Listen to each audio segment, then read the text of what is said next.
अस्सलाम वालेकुम, क्या हाल है? तबीयत से ठीक है? मैं हाँ मोहम्मद अरशद, तुसी वेंदे पे मेरा यूट्यूब चैनल जो ये मुंडा।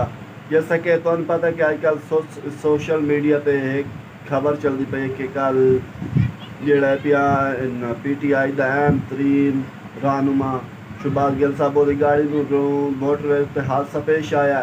तो उस हादसा जबकि उस अज प्रेस कॉन्फ्रेंस की होया, उस आख्या कि जो हादसा है मेरे उत्ते नून लीगी वाले किया, लेकिन जो ना उस ना सत्त ना उस लिख के उस भेज दिते भाई इन्ना इन्ना मेरे उस आपके वकील को ना गलन भाई ये बंदे मैंने कत्ल कराना चाहता, इन्ना मेरी गड्डी पीछा किया, इन्ना मेरे जड़ा भी यानी कि पीछे करके टक्कर शक्कर मारी है हादसा किया ने।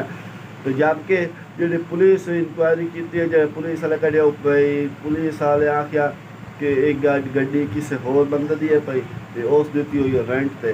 इस टाइम जो गड्डी का मालिक है पिया तो गड्डी जो ड्राइवर है पिया दूए पुलिस की हिरासत च। उन्हें आख्या कोई नू लीग वाले कोई साजिश नहीं की, उन्हें कोई टक्कर नहीं मारी। एक रोड एक्सीडेंट होया, एक्सीडेंट कार उलट गई।